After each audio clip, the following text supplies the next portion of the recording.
गणेश जी को प्रणाम करता हूँ, शिव जी को प्रणाम करता हूँ, विष्णु भगवान को प्रणाम करता हूँ, ब्रह्मा जी को प्रणाम करता हूँ, सभी देवी देवता यक्षों सभी को प्रणाम करता हूँ।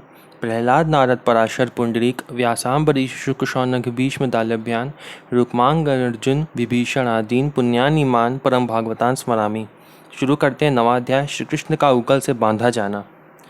श्री सुखदेव जी कहते हैं, परीक्षित, एक समय की बात है, नंद रानी यशोदा जी ने घर की दासियों को तो दूसरे कामों में लगा दिया और स्वयं अपने लाला को मक्खन खिलाने के लिए दही मथने लगी। हम साथ साथ ये पढ़ते जाएंगे इस अध्याय में जो भी एक्स्ट्रा बातें लिखी हुई हैं। इसमें क्या लिखी हुई है, यहाँ नंबर ये साइन लगा हुआ है ना 1 नंबर का। इस प्रसंग में एक समय का तात्पर्य है कार्तिक मास। पुराणों में इसे दामोदर मास कहते हैं। इंद्र याग के अवसर पर दासियों का दूसरे कामों में लग जाना स्वाभाविक है। नियुक्तासु इस पद से ध्वनित होता है कि यशोदा माता ने जानबूझकर दासियों को दूसरे कामों में लगा दिया। यशोदा नाम उल्लेख करने का अभिप्राय यह है कि अपने विशुद्ध वात्सल्य प्रेम के व्यवहार से षडैश्वर्यशाली भगवान को भी प्रेम अधीनता भक्त वशयता के कारण अपने भक्तों के हाथों बंध जाना यश यही देता है। यहाँ पे लिखा है दामोदर दास। दाम कहते हैं रस्सी को, और उदर मतलब भगवान का जो पेट था, तो भगवान के पेट को रस्सी से बांध दिया था माता ने, इसलिए उनका नाम दामोदर पड़ा था। आगे पढ़ते हैं। गोपराज नंद के वात्सल्य प्रेम के आकर्षण से सच्चिदानंद परमानंद स्वरूप श्री भगवान नंद नंदन रूप से जगत में अवतीर्ण होकर जगत के लोगों को आनंद प्रदान करते हैं। जगत को इस अप्राकृत परमानंद का रसास्वादन कराने में नंद बाबा ही कारण है। उन नंद की गृहिणी होने से इन्हें नंद गेहनी कहा गया है। साथ ही नंद गेहनी और स्वयं ये 2 पद इस बात के सूचक हैं कि दधि मंथन कर्म उनके योग्य नहीं है। फिर भी पुत्र स्नेह की अधिकता से यह सोचकर कि मेरे लाला को मेरे हाथ का माखन ही भाता है, वे स्वयं ही दधि मथ रही हैं। आगे पढ़ते हैं। मैंने तुमसे अब तक भगवान की जिन जिन बाल लीलाओं का वर्णन किया है, दधि मंथन के समय वह उन सब का स्मरण करती और गाती भी जाती थी। इस श्लोक में भक्त के स्वरूप का निरूपण है। शरीर से दधि मंथन रूप सेवा कर्म हो रहा है। हृदय में स्मरण की धारा सतत प्रवाहित हो रही है। वाणी में बाल चरित्र का संगीत, भक्त के तन मन वचन सब अपने प्यारे की सेवा में संलग्न है। स्नेह अमूर्त पदार्थ है, वह सेवा के रूप में ही व्यक्त होता है। स्नेह के ही विलास विशेष है नृत्य और संगीत। यशोदा मैया के जीवन में इस समय राग और भोग दोनों ही प्रकट हैं। हरिदास जी का एक लिखा हुआ शास्त्र है, उसका नाम है अष्टादश। उसमें 18 पद दिए हुए हैं। उसमें भी इस तरीके की भक्ति का निरूपण किया गया है कि जैसे जो गोपियाँ होती थी वो, या फिर गांव की जो औरतें होती हैं, वो अपने सिर पर पानी का मटका लेके चलती हैं और आपस में बात करती भी रहती हैं। इसी तरीके से भगवान का स्मरण हम लोग को करना चाहिए, और चाहे संसार का काम हम कर रहे हों। आगे पढ़ते हैं। वे अपने स्थूल कटी भाग में सूत बांध कर रेशमी लहंगा पहने हुए थी। उनके स्तनों में से पुत्र स्नेह की अधिकता से दूध चूता जा रहा था और वे कांप भी रहे थे। नेति खींचते रहने से बाहें कुछ थक गई थीं। हाथों के कंगन और कानों के कर्णफूल हिल रहे थे। मुंह पर पसीने की बूंदें झलक रही थीं। चोटी में गुंथे हुए मालती के सुंदर पुष्प गिरते जा रहे थे। सुंदर बोहों वाली यशोदा इस प्रकार दही मथ रही थी। ये पढ़ते हैं। कमरे में रेशमी लहंगा डोरी से कसकर बंधा हुआ है, अर्थात जीवन में आलस्य, प्रमाद और असावधानी नहीं है। सेवा कर्म में पूरी तत्परता है। रेशमी लहंगा इसलिए पहने हैं कि किसी प्रकार की अपवित्रता रह गई तो मेरे कन्हैया को कुछ हो जाएगा। माता के हृदय का रस स्नेह दूस्तन के मुंह आ लगा है, चुचुआ रहा है और बाहर झांक रहा है। श्याम सुंदर आवे, उनकी दृष्टि पहले मुझ पर पड़े और वह पहले माखन न खाकर मुझे ही पीवे, यही उसकी लालसा है। स्तन के कांपने का अर्थ यह है कि उसे डर भी है कि कहीं मुझे नहीं पिया तो। कंकण और कुंडल नाच नाच कर मैया को बधाई दे रहे हैं। यशोदा मैया के हाथों के कंकण इसलिए झुंकार ध्वनि कर रहे हैं कि वह आज इन हाथों में रहकर धन्य हो रहे हैं कि जो हाथ भगवान की सेवा में लगे हैं, और कुंडल यशोदा मैया के मुख से लीला गान सुनकर परमानंद से हिलते हुए कानों की सफलता सूचना दे रहे हैं। हाथ वही धन्य हैं जो भगवान की सेवा करें, और कान वे धन्य हैं जिनमें भगवान के लीला गुण गान की सुधा धारा प्रवेश करती रहे। कंकड़ और कुंडल नाच नाच कर मैया को बधाई दे रहे हैं। यशोदा मैया के हाथों के कंकड़ इसलिए झंकार ध्वनि कर रहे हैं कि वे आज इन हाथों में रहकर धन्य हो रहे हैं कि जो हाथ भगवान की सेवा में लगे हैं। और कुंडल यशोदा मैया के मुख से लीला गान सुनकर परमानंद से हिलते हुए कानों की सफलता की सूचना दे रहे हैं। हाथ वही धन्य है जो भगवान की सेवा करें, और कान वह धन्य हैं जिनमें भगवान के लीला गुणगान की सुधा धारा प्रवेश करती रहे। मुंह पर स्वेद और मालती के पुष्पों के नीचे गिरने का ध्यान माता को नहीं है। वे श्रृंगार और शरीर भूल चुकी हैं, अथवा मालती के पुष्प स्वयं ही चोटियों से छूटकर चरणों में गिर रहे हैं कि ऐसी वात्सल्यमयी माँ के चरणों में ही रहना सौभाग्य है, हम सिर पर रहने के अधिकारी नहीं। हृदय में लीला की, ये वाला अलग पार्ट है, पहले ऊपर वाला पढ़ते हैं। उसी समय भगवान श्री कृष्ण स्तन पीने के लिए दही मथती हुई अपनी माता के पास आए। उन्होंने अपनी माता के हृदय में आनंद को और भी बढ़ाते हुए दही की मातनी पकड़ ली तथा उन्हें मतने से रोक दिया। अब पढ़ते हैं इसको।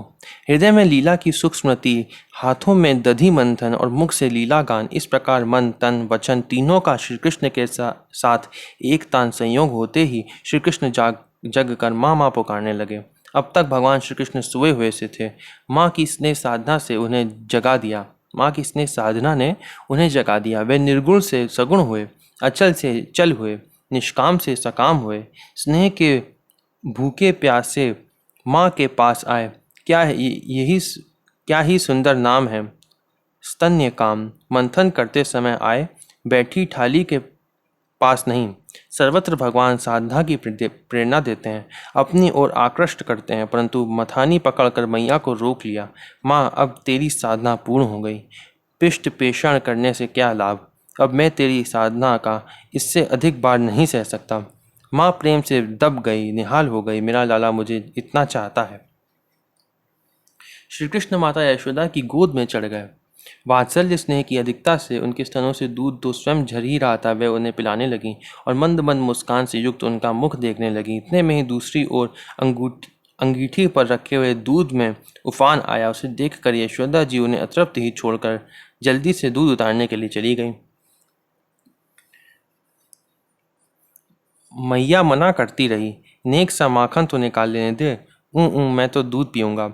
दोनों हाथों से मैया की कमर पकड़कर एक पाँव घुटने पर रखा और गोद में चढ़ गए। स्तन का दूध बरस पड़ा। मैया दूध पिलाने लगी। लाला मुस्कुराने लगे। आंखें मुस्कान पर जम गईं।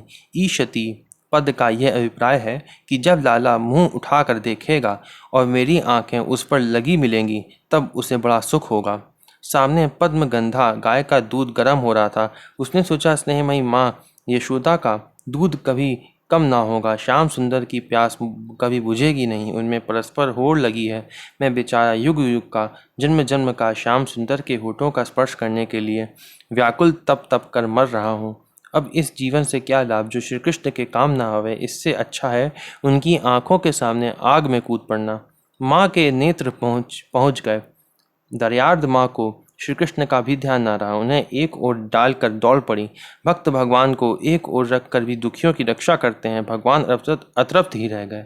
क्या भक्तों के हृदय रस से, स्नेह से उन्हें कभी तृप्ति हो सकती है? उसी दिन से उनका एक नाम हुआ, अतृप्त।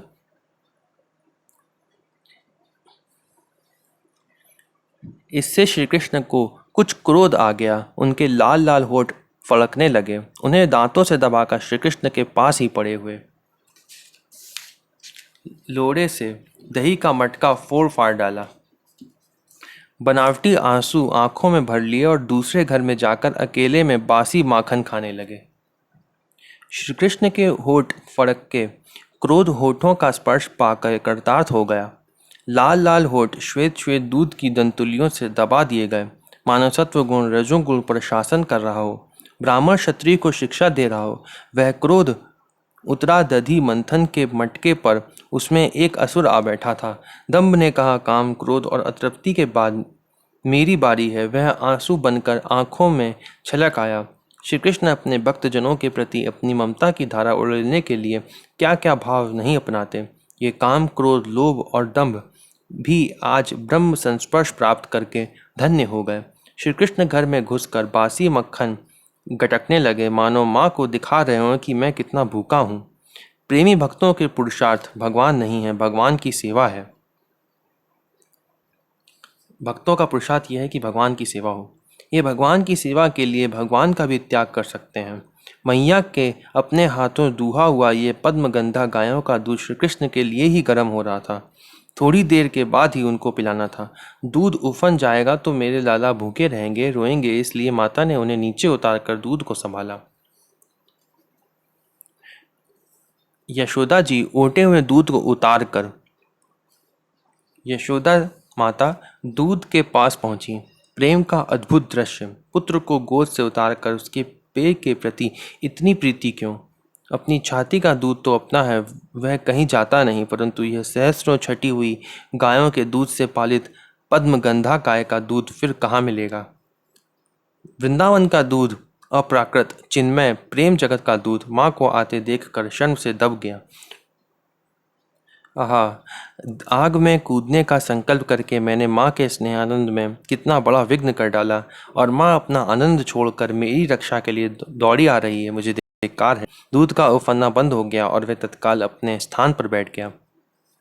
भगवान जो है ना, वो एक गाय का दूध पीते थे, और 1000 गायों जो थीं वो पहले कुछ गायों को पिलाया जाता था, 1000 गायों का दूध, और फिर वो कुछ गायों का दूध एक गाय को पिलाया जाता था, जिसको यहाँ पे लिखा है पद्मगंधा, और फिर उसका दूध जो है वो भगवान पीते थे। इसका मतलब यहाँ पे ये है। आगे पढ़ते हैं। फिर मथने के घर में चली आईं। वहाँ देखती हैं तो दही का मटका कमोरा टुकड़े टुकड़े हो गया। वह समझ गई कि ये सब मेरे लाला की ही करतूत है। साथ ही उन्हें वहाँ न देखकर यशोदा माता हंसने लगीं। इधर उधर ढूंढने पर पता चला कि श्री कृष्ण एक उल्टे हुए ऊखल पर खड़े हैं और छीके पर का माखन ले लेकर बंदरों को खूब लुटा रहे हैं। उन्हें ये भी डर है कि कहीं मेरी चोरी खुल ना जाए, इसलिए चौकन्ने होकर चारों ओर ताकते जाते हैं। ये देखकर यशोदा रानी पीछे से धीरे धीरे उनके पास जा पहुंची। माँ, तुम अपनी गोद में नहीं बैठाओगी तो मैं किसी खल की गोद में जा बैठूंगा। ये सोचकर मानो श्री कृष्ण उल्टे उखल के ऊपर जा बैठे। उदार पुरुष भले ही खलों की संगति में जा बैठे, परंतु उनका शील स्वभाव बदलता नहीं है। उखल पर बैठकर भी वे बंदरों को माखन बांटने लगे। संभव है रामावतार के प्रति जो कृतज्ञता का भाव उदय हुआ था, उसके कारण अथवा अभी अभी क्रोध आ गया था, उसका प्रायश्चित करने के लिए। श्री कृष्ण के नेत्र हैं चौर्य विशंकित, ध्यान करने योग्य। जो भगवान के नेत्र होते हैं ना, वो बहुत बड़े बड़े होते हैं और बहुत कान तक आते हैं। भगवान का अगर आपने मूर्तियाँ देखी हो या भगवान का ध्यान किया हो, तो उसमें जो भगवान के नेत्र हैं बहुत लंबे लंबे आते हैं और कान तक आते हैं, इसलिए ऐसा लिखा है। वैसे तो उनके ललित, कलित, छलित, बलित, चकित आदि अनेकों प्रकार के ध्येय नेत्र हैं, परंतु ये प्रेमी जनों के हृदय में गहरी चोट करते हैं, ऐसे नेत्र भगवान के। जब श्री कृष्ण ने देखा कि मेरी माँ हाथ में छड़ी लिए मेरी ओर आ रही है, तब झट से ओखली पर से कूद पड़े और डरे हुए की भांति भागे। परीक्षित, बड़े की तपस्या के द्वारा अपने मन को अत्यंत सूक्ष्म और शुद्ध बनाकर भी जिनमें प्रवेश नहीं करा पाने की बात तो दूर रही, उन्हीं भगवान के पीछे पीछे उन्हें पकड़ने के लिए यशोदा जी दौड़ी। भीत होकर भागते हुए भगवान हैं, अपूर्व झांकी हैं। ऐश्वर्य को तो मानो मैया के वात्सल्य प्रेम पर न्यौछावर करके व्रज के बाहर ही फेंक दिया है। कोई असुर अस्त्र शस्त्र लेकर आता तो सुदर्शन चक्र का स्मरण करते हैं। मैया की छड़ी का निवारण करने के लिए कोई भी अस्त्र शस्त्र नहीं। भगवान की यह भयभीत मूर्ति कितनी मधुर है, धन्य है इस भय को। जब इस प्रकार माता यशोदा श्री कृष्ण के पीछे दौड़ने लगी, तब कुछ ही देर में बड़े बड़े एवं हिलते हुए नितंबों के कारण उनकी चाल धीमी पड़ गई। वेग से दौड़ने के कारण चोटी की गांठ ढीली पड़ गई। वे ज्यों-ज्यों आगे बढ़ती, पीछे पीछे चोटी में गुथे हुए फूल गिरते जाते। इस प्रकार सुंदरी यशोदा ज्यों त्यों करके उन्हें पकड़ सकी। माता यशोदा के शरीर और श्रृंगार दोनों ही विरोधी हो गए। तुम प्यारे कन्हैया को क्यों खदेड़ रही हो? परंतु मैया ने पकड़ कर ही छोड़ा। श्री कृष्ण का हाथ पकड़कर वह उन्हें डराने धमकाने लगी और उस समय श्री कृष्ण की झांकी बड़ी विलक्षण हो रही थी। अपराध तो किया ही था, इसलिए रुलाई रोकने पर भी न रुकती थी। हाथों से आंखें मल रहे थे, इसलिए मुंह पर काजल की स्याही फैल गई थी। पिटने के भय से आंखें ऊपर की ओर उठ गई थीं। उन्हें व्याकुलता सूचित होती थी। विश्व के इतिहास में भगवान के संपूर्ण जीवन में पहली बार स्वयं विश्वेश्वर भगवान माँ के सामने अपराधी बनकर खड़े हुए हैं, मानो अपराधी भी मैं ही हूँ। इस सत्य का प्रत्यक्ष मानो इस सत्य का प्रत्यक्ष करा दिया। बाएं हाथ से दोनों आंखें रगड़ रगड़ कर मानो उनसे कहना चाहते हो कि ये किसी कर्म के करता नहीं है। ऊपर इसलिए देख रहे हैं कि जब माता ही पीटने के लिए तैयार है, तब मेरी सहायता और कौन कर सकता है। नेत्र भय से विह्वल हो रहे हैं।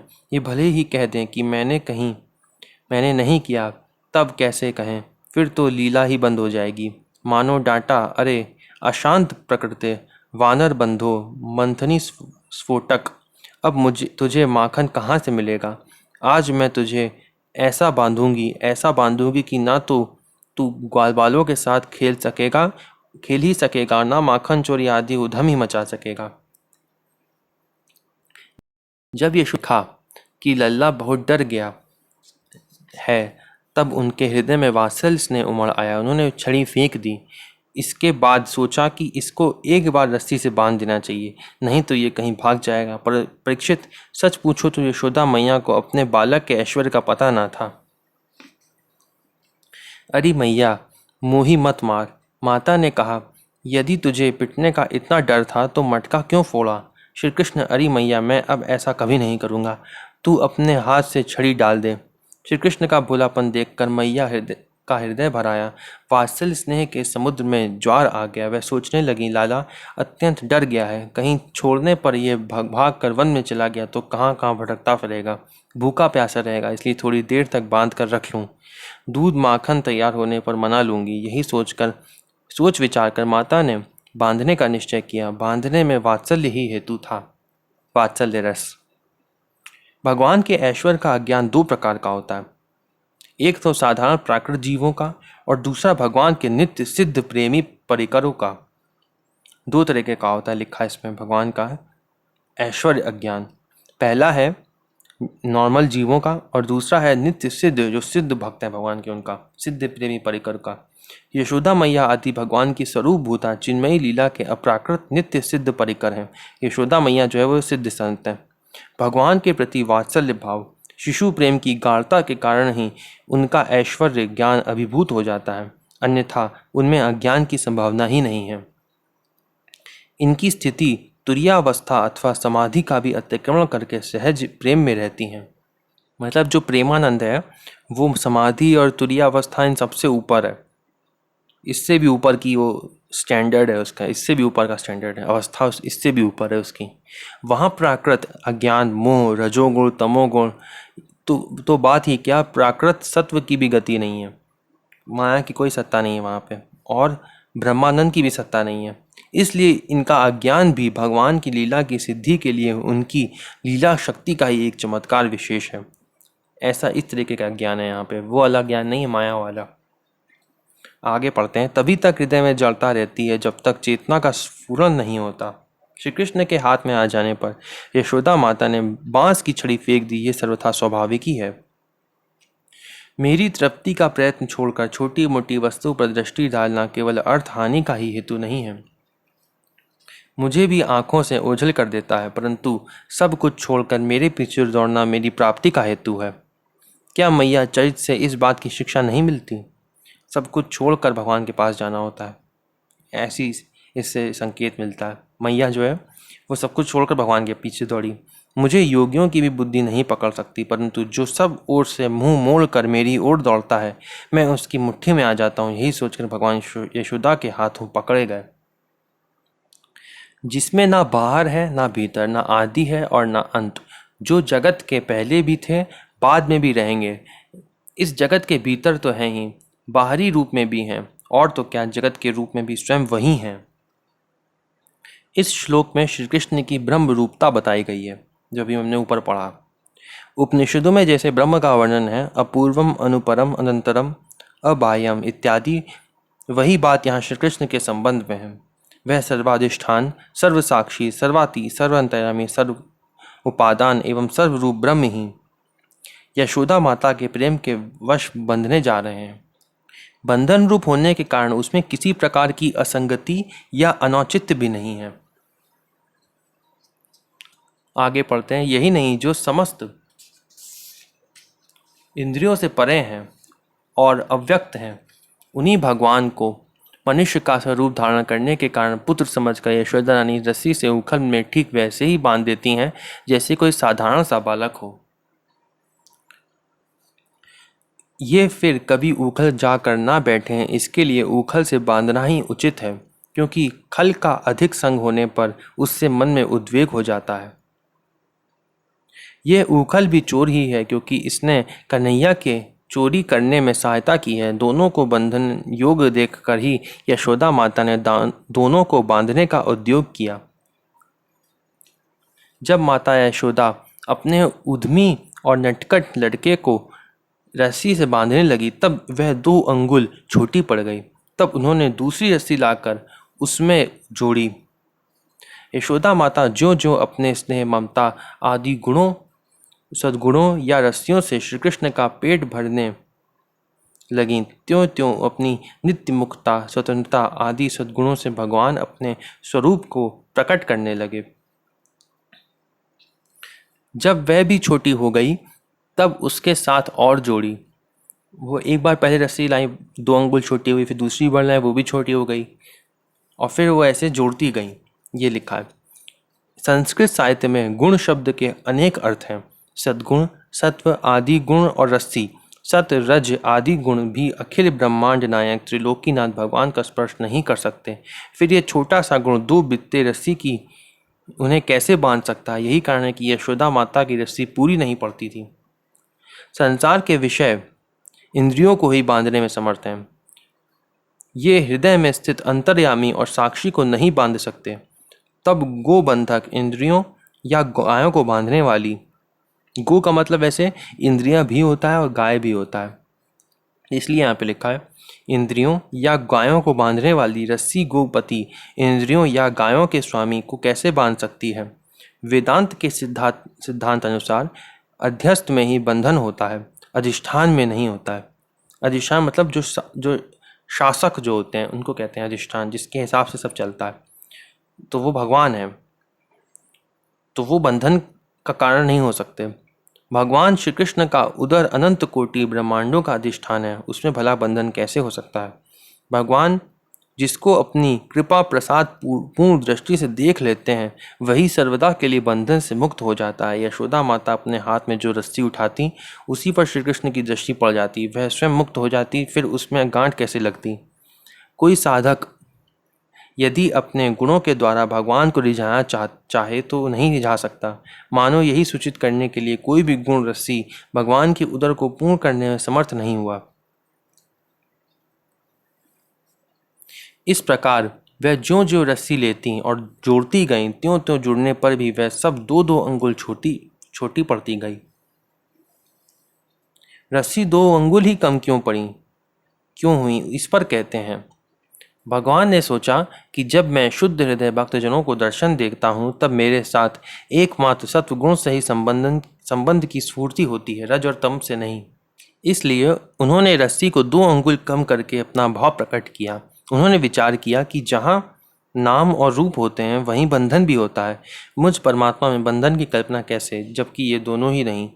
2 अंगुल की कमी का रहस्य यही है। 2 वृक्षों का उद्धार करना है, यही क्रिया सूचित करने के लिए रस्सी 2 अंगुल कम पड़ गई।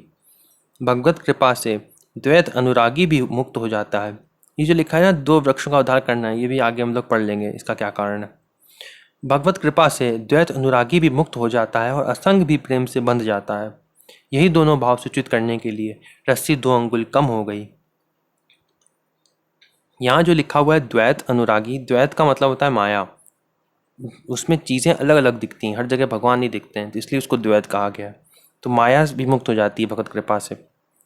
आगे पढ़ते हैं, यशोदा माता ने छोटी बड़ी अनेकों रस्सियाँ अलग अलग और एक साथ भी भगवान की कमर में लगाई, परंतु वे पूरी ना पड़ी, क्योंकि भगवान में छोटे बड़े का कोई भेद नहीं है। रस्सियों ने कहा, भगवान के समान अनंतता, अनादिता और विभुता हम लोगों में नहीं है, इसलिए इनको बांधने की बात बंद करो। अथवा जैसे नदियां समुद्र में समा जाती हैं, वैसे ही सारे गुण, सारी रस्सियां, अनंत गुण भगवान में लीन हो गए, अपना नाम रूप खो बैठे। यही दो भाव सूचित करने के लिए रस्सियों में 2 अंगुली न्यूनता हुई। यशोदा रानी के घर की सारी रस्सियां जोड़ डाली, फिर भी वे भगवान श्री कृष्ण को ना बांध सकीं। उनकी असफलता पर देखने वाली गोपियां मुस्कुराने लगी और स्वयं भी मुस्कुराती हुई आश्चर्यचकित हो गईं। भगवान श्री कृष्ण ने देखा कि मेरी माँ का शरीर पसीने से लथपथ हो गया। ये वाला साइन लगा, ये पहले पढ़ लेते हैं। वे मन ही मन सोचती, इसकी कमर मुट्ठी भर की है, फिर भी सैकड़ों हाथ लंबी रस्सी से ये नहीं बनता है। कमर तिल मात्र भी छोटी नहीं होती, रस्सी 1 अंगुल भी छोटी नहीं होती, फिर भी वह बंधता नहीं। कैसा आश्चर्य है, हर बार 2 अंगुल की ही कमी होती है, न 3 की, न 4 की, न 1 की। ये कैसा अलौकिक चमत्कार है। भगवान श्री कृष्ण ने देखा कि मेरी माँ का शरीर पसीने से लथपथ हो गया है, चोटी में गुथी हुई मालाएं गिर गई हैं और वे बहुत थक भी गई हैं। तब कृपा करके वे स्वयं ही अपनी माँ के बंधन में बंध गए। भगवान श्री कृष्ण ने सोचा कि जब माँ के हृदय से द्वैत भावना दूर नहीं हो रही है, तब मैं व्यर्थ अपनी असंगता क्यों प्रकट करूं। जो मुझे बद्ध समझता है उसके लिए मैं बद्ध होना ही उचित है। इसलिए वह बंध गए। मैं अपने भक्त के छोटे से गुण को भी पूर्ण कर देता हूँ। ये सोचकर भगवान ने यशोदा माता के गुण रस्सी को अपने बांधने योग बना लिया। यद्यपि मुझमें अनंत अचिंत्य कल्याण गुण निवास करते हैं, तथापि तब तक वे अधूरे ही रहते हैं जब तक मेरे भक्त अपने गुणों की मुहर उन पर नहीं लगा देते। यही सोचकर यशोदा मैया के गुणों, वात्सल्य, स्नेह आदि और रज्जू से अपने को पूर्ण उदर दामोदर बना लिया। भगवान श्री कृष्ण इतने कोमल हृदय हैं कि अपने भक्त के प्रेम को पुष्ट करने वाला परिश्रम भी सहन नहीं करते हैं। वे अपने भक्त को परिश्रम से मुक्त करने के लिए स्वयं ही बंधन स्वीकार कर लेते हैं। भगवान ने अपने मध्य भाग में बंधन स्वीकार करके यह सूचित किया है कि मुझमें तत्व दृष्टि से बंधन है ही नहीं, क्योंकि जो वस्तु आगे पीछे ऊपर नीचे नहीं होती, केवल बीच में ही भासती है, वह झूठी होती है। ये सेम गीता में भी लिखा है। इसी प्रकार यह बंधन भी झूठा है। भगवान किसी की शक्ति, साधन या सामग्री से नहीं बनते। यशोदा जी के हाथों श्याम सुंदर को ना बांधते देखकर पास पड़ोसी ग्वालिनें इकट्ठी हो गई और कहने लगी, यशोदा जी, लाला की कमर तो मुट्ठी भर की ही है और छोटी सी किंकड़ी इसमें रुंझुन कर रही है। अब यह इतनी रस्सियों से नहीं बनता तो जान पड़ता है कि दाता ने इसके ललाट में बंधन लिखा ही नहीं है, इसलिए अब तुम ये उद्योग छोड़ दो। यशोदा मैया ने कहा, चाहे संध्या हो जाए, गांव भर की रस्सी क्यों ना इकट्ठी करनी पड़े, पर मैं तो इसे बांध कर ही छोड़ूंगी। यशोदा जी का हठ देखकर भगवान ने अपना हठ छोड़ दिया, क्योंकि जहाँ भगवान और भक्त के हठ में विरोध होता है, वहाँ भक्त का ही हठ बनते हैं, तब जब भक्त की थकान देखकर कृपा परवश हो जाते हैं। यही मुझे सबसे अच्छा कारण लगा, इसलिए मैंने इसमें टिक लगाया। भक्त के श्रम, भगवान की कृपा की कमी ही 2 अंगुल की कमी है। अथवा जब भक्त अहंकार करता है कि मैं भगवान को बांध लूंगा, तब वह उनसे 1 अंगुल दूर पड़ जाता है और भक्त की नकल करने वाले भगवान भी 1 अंगुल दूर हो जाते हैं। जब यशोदा माता थक गईं, उनका शरीर पसीने से लथपथ हो गया, तब भगवान की सर्वशक्ति चक्रवर्तिनी परम भास्वती भगवती कृपा शक्ति ने भगवान के हृदय को माखन के समान द्रवित कर दिया। यहाँ पे लिखा हुआ है कृपा शक्ति। ये भी शक्ति होती है भगवान की, कृपा शक्ति। वो जब खत्म हो जाता है ना, पूरा संसार, प्रलय हो जाती है, तो उसके बाद बहुत समय तक संसार जो है ऐसे ही पड़ा रहता है। उस समय हम लोग जितने भी जीव हैं भगवान के अंदर कारण शरीर के रूप में पड़े रहते हैं। उस समय भगवान की यही शक्ति आती है, कृपा शक्ति की, भगवान आप संसार बनाइए और जीवों की भगवत प्राप्ति के लिए संसार बनाइए, जिससे ये जीव जो आपके अंदर पड़े हुए हैं ये आपको प्राप्त कर सकें। वहाँ पे भी ऐसा वर्णन आता है कृपा शक्ति का, इसलिए मैंने बताया। आगे पढ़ते हैं। कृपा शक्ति ने भगवान के हृदय को माखन के समान द्रवित कर दिया और स्वयं प्रकट होकर उसने भगवान की सत्य संकल्पिता और विभुता को अंतर्हित कर दिया। यहाँ लिखा है सत्य संकल्पिता, ये भी भगवान का एक, सबसे पहले यही आता है श्वेताश्वतर उपनिषद में जो भगवान के गुण बताए गए, सबसे पहले सत्य संकल्प आता है। रामचरितमानस में भी एक चौपाई है।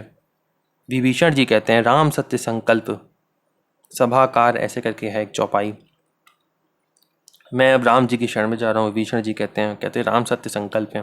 सत्य संकल्प का मतलब होता है जो सोचते हैं वो हो जाता है। राम जी आगे पढ़ते हैं, सत्य संकल्पिता और विभुता को अंतर्हित कर दिया, इसी से भगवान बंध गए। परीक्षित, भगवान श्री कृष्ण परम स्वतंत्र हैं। ब्रह्मा इंद्र आदि के साथ यह संपूर्ण जगत उनके वश में है, फिर भी इस प्रकार बंद कर उन्होंने संसार को यह बात दिखला दी कि मैं अपने प्रेमी भक्तों के वश में हूँ। यद्यपि भगवान स्वयं परमेश्वर हैं, तथापि प्रेम परवश होकर बंध जाना, परम चमत्कारी होने के कारण भगवान भूषण ही हैं, दूषण नहीं। आत्माराम होने पर भी भूख लगना, मूल काम होने पर भी अतृप्त रहना, शुद्ध सत्व स्वरूप होने पर भी क्रोध करना, स्वराज्य लक्ष्मी से युक्त होने पर भी चोरी करना, महाकाल यम आदि को भय देने वाले होने पर भी डरना और भागना, मन से भी तीव्र गति होने वाले पर भी माता के हाथों पकड़ा जाना, आनंदमय होने पर भी दुखी होना, रोना सर्वव्यापक होने पर भी बन जाना, ये सब भगवान की स्वाभाविक भक्त वश्यता है। जो लोग भगवान को नहीं जानते हैं उनके लिए तो इसका कुछ उपयोग नहीं है, परंतु जो श्री कृष्ण को भगवान के रूप में पहचानते हैं उनके लिए अत्यंत चमत्कारी वस्तु है, और ये देखकर जानकर उनका हृदय द्रवित हो जाता है, भक्ति प्रेम से सराबोर हो जाता है। ओह विश्वेश्वर प्रभु अपने भक्त के हाथों उंगल में बंधे हुए हैं। ग्वालिनी यशोदा ने मुक्तिदाता मुकुंद से जो कुछ अनिर्वचनीय कृपा प्रसाद प्राप्त किया, वह प्रसाद ब्रह्मा पुत्र होने पर भी, शंकर आत्मा होने पर भी और वक्षस्थल विराजमान लक्ष्मी अर्धांगिनी होने पर भी ना पा सके। इस श्लोक में तीनों नकारों का अन्वय लेभ्य क्रिया के साथ करना चाहिए। ना पा सके, ना पा सके और ना पा सके। ये गोपिका नंदन भगवान अनन्य प्रेमी भक्तों के लिए जितने सुलभ हैं, उतने देहाभिमानी कर्मकांडी एवं तपस्वियों को तथा अपने स्वरूपभूत ज्ञानियों के लिए भी नहीं है। ज्ञानी पुरुष भी भक्ति करें तो उन्हें इन सगुण भगवान की प्राप्ति हो सकती है, परंतु बड़ी कठिनाई से। उखल बंधे भगवान सगुण हैं, वे निर्गुण प्रेमी को कैसे मिलेंगे। इसके बाद नंद रानी यशोदा जी तो घर के काम धंधों में उलझ गईं, और उखल में बंधे में भगवान श्याम सुंदर ने उन दोनों अर्जुन वृक्षों को मुक्ति देने की सोची, जो पहले यक्षराज कुबेर के पुत्र थे। स्वयं बंद करी बंधन में पड़े हुए यक्षों की मुक्ति की चिंता करना सत्पुरुष के सर्वथा योग्य है। जब यशोदा माता की दृष्टि श्री कृष्ण से हटकर दूसरे पर पड़ती है, तब वह किसी दूसरे को देखने लगते हैं, ऐसा उधम मचाते हैं कि सबकी दृष्टि उनकी ओर खिंच आए। जितने पूतना, शकटासुर, तृणावर्त आदि का प्रसंग, भगवान ये कृपा करते हैं ऐसी। इनके नाम थे नल, कुबर और मणिग्रीव। ये दो थे कुबेर के पुत्र। इनके पास धन, सौंदर्य और ऐश्वर्य की पूर्णता थी। इनका घमंड देखकर ही देवऋषि नारद जी ने इन्हें शाप दे दिया था और ये वृक्ष हो गए थे। ये अपने भक्त कुबेर के पुत्र हैं, इसलिए इनका अर्जुन नाम है। ये देवऋषि नारद के द्वारा दृष्टिपूत किए जा चुके हैं, इसलिए भगवान ने इनकी ओर देखा। जिसे पहले भक्ति की प्राप्ति हो जाती है, उस पर कृपा करने के लिए स्वयं बंद कर भी भगवान आते हैं। ओम नमो भगवान। नेक्स्ट हम लोग पढ़ेंगे 10वां अध्याय अगली वीडियो में।